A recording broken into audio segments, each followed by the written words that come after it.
여보씨 생일 축하는 많이 해봤는데 신간 축하는 처음이다. 아직 엔지 시작. 축하합니다. 다시. 어떻게 칠 거야? 이렇게 빨리 시작. 축하합니다. 축하합니다. 당신의 신간을 축하합니다. 신간 축하해요. 감사해요. 고생 많았어요. 우리 여보씨 생일 축하는 많이 해봤는데 신간 축하는 처음이다. 그러니까 이게 우리가 어떻게 보면 시인의 팬으로 만나서 결혼하게 됐잖아. 찌수는 내가 그 출판사랑 기성출판부터 해가지고 어떻게 시집을 내는지를 지켜봤잖아. 근데 이번에는 자가출판인데 자가출판을 하려고 했던 이유가 뭐냐면 레이아웃부터 안에 내지 디자인이나 폰트까지 좀 내가 나한테 주는 선물로 좀 하고 싶었어. 그게 자가출판이었고 때마침 서른이 지나가는 거에 대한 그리움과 애틋함이 동시에 있었는데 서른에 관한 시 에세이 집을 쓸 때 자가출판을 하면 뭔가 나한테도 주는 귀중한 선물이 될 것 같고 나한테도 귀중한 선물이니까 요걸 독자분들한테 선물했을 때 되게 값질 것 같다라는 생각을 했지. 그래서 요거를 그냥 넘어가기보다는 어쨌든 디자이너로 내가 찌수를 막 꼬셔가지고 레지 디자인 레이아웃 찌수가 같이 해줬잖아. 내가 글을 썼고 그래서 이게 예술 작품이 하나가 지금 여기 있는 것처럼 탄생이 됐는데 그 탄생된 작품을 어떻게 보면 생일보다 더 귀하게 좀 의미 있게 나누고 싶었던 것이. 그래서 나한테는 되게 이게 의미가 있는 것 같아. 찌수한테도 뭐 의미가 있겠지. 나한테도 의미가 있지. 그래서 이런 자리를 좀 가졌는데 괜찮네. 좋다. 좋은 것 같아. 왜? 나 지금 그런 영혼 없는 리액션이 왜? 난 너무 좋은데 왜? 우리가 이 책을 3년간 다듬었잖아. 근데 서른이 그렇게 애틋해? 애틋하지. 원래는 지수가 알지만 나는 작가로서 늘 1년에 한 번씩 책을 내기로 했었잖아. 근데 우리가 결혼 생활을 하고 이제 그게 어떻게 보면은 우리가 여러 시련과 행복이 왔다 갔다 하면서 미뤄진 거지. 근데 연예인 지덕진 님이 이런 얘기를 했는데 지나고 보면은 안 좋았던 일이 썩 안 좋았던 일도 아니고 좋은 일이 썩 좋았던 일도 아니다라는 얘기를 그 뜬뜬해서 한 적이 있거든. 근데 우리가 신혼 때 겪었던 막 이런 여러 다툼이나 1년차 때 겪은 다툼이나 우리가 한 해마다 시련이 있었잖아. 근데 그것 때문에 어떻게 보면 책이 미뤄졌는데 지금 서른 후반에 와서 이 책들의 문체를 검토하고 보니까 오히려 서른 초반의 날것의 문체들을 내가 서른 후반의 느낌으로 힘을 빼고 다듬을 수 있는 게 오히려 좋았던 것 같아. 너무 급하게 책을 내기보다는 날것의 언어랑 좀 중재된 문체를 내가 조절할 수 있는 나이가 여러 사건들을 통해서 생겼고 그런 중재된 언어로 오히려 사람들한테 서른을 겪은 사람들한테 좀 더 미래지향적으로 뭔가 얘기를 해줄 수 있는 위로의 책이 된 것 같아서 좋았던 것 같아. 그런 의미에서 이 책은 되게 애틋하지. 그리고 20대 초반에 우리가 서른을 생각했을 때는 뭐 여유롭고 낭만적이잖아. 근데 막상 서른을 겪을 때는 우리가 막 결혼을 할 때 보면 현금 박치기 엄청 들어가잖아. 현금 박치기 이렇게 들어가고 통장에 잔고가 빵원 남은 상태에서 신혼을 시작할지 아무도 예상 못 하잖아. 근데 그렇게 시작하고 보니까 진짜 나도 어깨에 곰 두 마리가 걸렸었거든. 그러니까 그런 걸 생각해보면 내가 서른에 대해서 누군가를 사랑하려면 책임져야 될 값이 마땅히 따르는구나를 알게 돼서 약간 변태처럼 고통스럽긴 하지만 고통을 겪으면서 누군가를 내가 책임져야 된다는 것에 행복감을 많이 느끼기도 해. 그게 그래서 서른이 되게 애틋하고 짜릿하지. 근데 이제 그거를 좀 20대 초반에 여유가 많고 친구들이랑 막 그냥 허세로 술자리를 가졌을 때 미리 알았다면 좋았을 것 같다라는 생각은 들어. 근데 이제 지나가는 거는 그래서 조금 아쉬운 생각도 들지. 서른이라는 게. 그럼 이제 책이 완성이 됐잖아. 책에서 가장 마음에 드는 문장이 있어? 근데 나는 이게 첫 번째 시지 아버지를 날 슬퍼했다도 형에 대한 시가 딱 하나였거든. 어른스럽다는 시. 이번 책에도 들어가지만. 근데 이번에도 형 얘기 딱 하나가 나와. 근데 형에 대한 쓴 구절이 제일 마음에 와닿는 것 같아. 근데 이 얘기가 내가 최근에 최애 드라마라고 얘기한 서울 자가가 있는 친구장 이야기 서울 자가의 대기업 다니는 김 부장 이야기. 그지, 왜 이렇게 나는 좀 마음에 들었고 공감이 되고 눈물도 좀 많이 났냐면, 그분이 30대의 얘기들은 아닌데 어떻게 보면은 임원으로 승진하려고 했다가 임원에서 떨어지고, 그리고 집은 자간데 떨어지고 나서 막 건물주가 돼서 이런 그 꿈들을 꾸잖아. 근데 사기를 당하고 그 와중에 이렇게 결국은 세차를 하면서 고통들을 막 겪어 나가는데 흐뭇해하거든. 근데 아내로 나오는 명세빈도 그거 가지고 막 뭐라고 구박하기보다는 오히려 왜 그런 슬픔이 있는데 나한테 얘기를 안 하냐, 남편이. 그래서 마지막 장면이, 이거는 너무 미래가 죄송한데, 우리 참 많은 일들이 있었다라고 하면서 그 고통들을 같이 견뎌낸 부부의 웃음속으로 이렇게 걸어가는 장면이 있어, 손 붙잡고. 근데 나는 서른에 느꼈던 그런 감정들이 막 희노애락의 감정이 있고 이래서 막 그거를 사람들한테 조미료처럼 이런 일이 있었다 이렇게 얘기하는 게 아니라, 그냥 그런 일이 있었구나 하고서 술 한잔하고 그냥 사람과 사람이 사는 숨쉬는 모양으로 이렇게 걸어가는 모양, 그것 때문에 되게 많은 위로를 받았거든. 근데 형이랑도 마찬가지로, 형이 제주도에 있어서 1년에 한 번씩 만나서 그냥 형이랑 얘기하는 게, 야, 별일 없지? 별일 없어야 된다 새끼야 하고서 그냥 소맥 한잔 하거든. 그게 되게 많은 위로가 돼. 여기 읽어줄 거야? 챕터 19번에 이제 시랑 그 문장 6가지만 읽을 건데, 약간 시는 이래. 제목이 어른스럽다인데, 이건 아버지도 나를 슬퍼할 때 나왔던 시야. 어른스럽다. 어릴 적 형의 생활 기록부에는 나이에 비해 어른스럽다는 글이 많았다. 덜컥 다가온 끝날지 모를 가난은 투정을 부릴 나이에 참는 법을 알려주었다. 어쩌면 어른이 무언지를 모를 형은 너무 빨리 어른인 척 삶을 감내하다 끝내 어른이 되었다. 남들은 형의 듬직한 모습이, 아파도 참는 모습이 매력적이라지만 내 눈엔 너무 일찍 어른이 된 형이 가끔씩 아프다. 되게 형이 애틋한 이름인 것은 형이 한 번도 삶을 원망하거나 한 번을 말썽을 피운 일이 없기 때문이다. 형이 그냥 형이라는 호칭에 걸맞게 형의 역할을 다부지게 했다. 여기로 오라고 안내한 것은 아니지만 나보다 3년을 앞서가며 어떤 자리에도 단단하게 서 있었다.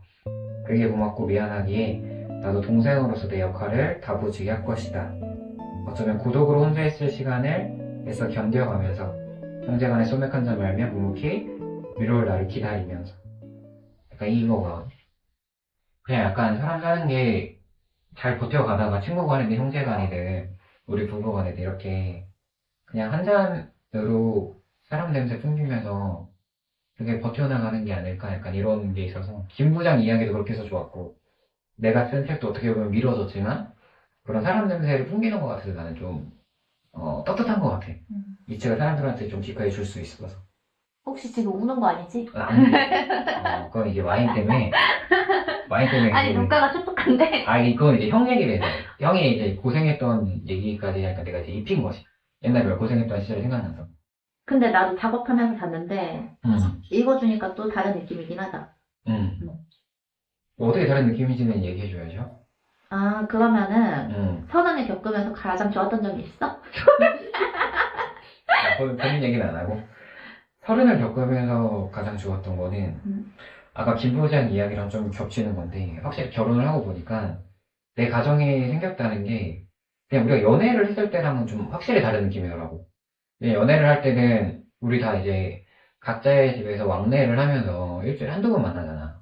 그러니까 오롯이 혼자 있을 시절이 있으니까 그게 그렇게 큰 무게는 아니었던 것 같아. 근데 지수랑 결혼하고 우리가 어쨌든 희노애락의 가정들을 느낄 때 공두마리가 느껴지는 게 1년에 몇 번씩 오거든? 근데 그 김 부장 이야기 때 내가 가장 마음에 들었던 대사가 이런 대사를 해. 그러니까 김 부장 부하로 있는 어떤 대리가, 형님 저는 결혼을 하는 게 내 와이프가 지금 결혼을 하기 위해서 우리 집이랑 같이 살고 있는데 얘가 저녁이 돼도 집에 안 가요. 막 이런 얘기를 한단 말이야. 생각나지? 그래서 그게 너무 좋으면서도 내가 나로 살기에도 벅찼는데 이 사람을 책임질 수 있을까? 영영? 이런 걸 하면서 막 이제 술 취해서 얘기하는 장면이 있었거든. 근데 김 부장이 어떤 얘기를 하냐면, 처음에는 자기도 그게 무게로 다가왔는데 내가 나이 50에 들어서 퇴근하는데 집에 혼자 있을 생각을 하면 혼자서 그 나머지 삶에 대한 엄청난 고독을 마주하는 거지. 근데 엄청난 고독을 마주하는 게 아니고, 그리고 내가 키우던 자식, 그 다음에 아내를 감당한다 생각하면 어떻게 보면 내가 있을 고독을, 그 외로움을 가족들이 덮어주는 거거든.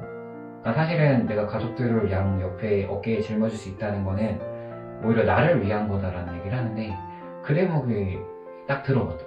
나도 그 장면이 좀 인상 깊었어. 그 장면 보면서 여부씨 생각도 많이 했어. 그래서 설엔에서 가장 좋았던 거는 내가 나의 짐뿐만 아니라 지수의 짐도 나눠줄 수 있는 사람이 됐다는 거. 그렇게 하루를 나아갈 수 있다는 거랑 양가 부모님이랑도 같이 시간을 나눌 수 있는 사람이 이제 조금 됐다. 이게 서른이 돼서 알게 된 고통이면서 어떻게 보면 짜릿함인데 제일 좋은 것 같아. 서른을 더 일찍 알았으면 좋았던 건 있어?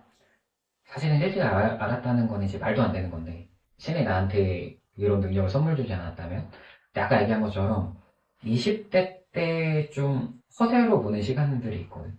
그러니까 친구들과 나프도 막 술자리를 가고 물론 그게 있으니까 시간을 이제 아낀 버릇도 있는데 조금 일찍 알았다면 좋은 거는 좀 더 내가 나랑 마주할 수 있게 외로운 시간들을 버틴 시간들을 좀 더 빨리 알았다면 돈도 좀 더 빨리 모았을 것 같고 나를 위해서 책도 좀 더 빨리 봤을 것 같고 부모님을 위해 효도를 할 수 있는 여행도 그리고 이건 정말 얘기하고 싶은데 결혼 자금이 그렇게 현금박치기인지 알았으면 결혼 자금도 미리 준비했을 거야.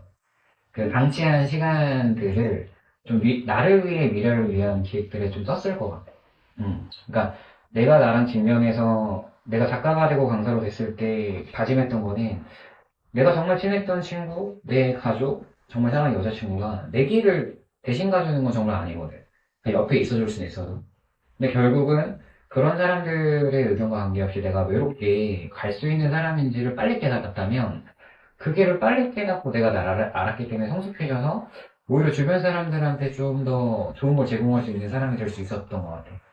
그러니까 돌이켜 얘기하면 20대 때 정말 빨리 내가 외로울 수 있는 시간과 공간에 나를 던져버리지 않았던 게 가장 아쉽지. 지금 돌이켜보면. 물론 돌아갈 수는 없겠지만. 마흔이잖아. 아니지, 아니지. 만 나이로. 아니, 이제 마흔을 앞두고 있잖아. 근데 이제 만 나이로 법적인 나이 또 나오지. 다행이지, 다행히도. 다가오는 마흔은 어땠으면 좋겠어? 마흔은, 마흔은 좀 약간 슬플 것 같긴 한데, 근데 다가오는 마흔도 그냥 지수랑 손 붙잡고 걸어가면 될 것 같은데. 손 붙잡고 걸어가서 오늘 하루도 잘 살 수 있게 준비하면 될 것 같아. 그냥 내가 왜 이런 얘기를 하냐면, 막상 우리가 어떤 미래가 예견되는 고통도 있고 행복도 있잖아. 근데 지수랑 우리가 맨날 반주하면서 우리가 대화를 많이 하는 건데 너무 다행인 거는 그냥 오늘 하루를 행복하게 살면 되는 것 같아. 너무 당장 나가야 될 카드값이나 고지서나 이런 거에 대해서 막 몸을 베베 꼬고 고민해봐야 해결되진 않잖아. 근데 그냥 오늘 하루를 내가 긍정적으로 살게 되면 해결할 수 있는 지혜가 어떻게 생기더라고. 그러니까 우리 우더런들도 그렇게 해결했겠지. 그러니까 다행스러운 공간 우리가 양가 부모님이 있어서 그런 거를 이제 잘 얘기해 줄 수 있는 부모님도 있고 가족들도 있고 그리고 얼마 전에 좀 좋았던 거는 어떻게 보면은 지수 고모의 환갑잔치에 갔는데 벌써 3-4번 봤잖아. 내 아내가 그렇게 대가족에서 행복해하는 모습을 내가 같이 하고 있었잖아. 그냥 그런 하루하루를 귀하게 여기면서 살면 마흔이 되는 게 뭐 아프긴 하겠지. 근데 지금처럼 이렇게 여기다가 40짜리, 소 사서, 또 이런 케이크 사서, 예쁘게 그냥 하루를 넘어가면, 하루하루씩 즐겁게 보내면 될 것 같아. 내가 사랑하는 사람들이랑. 마음만 아프진 않겠지, 이제.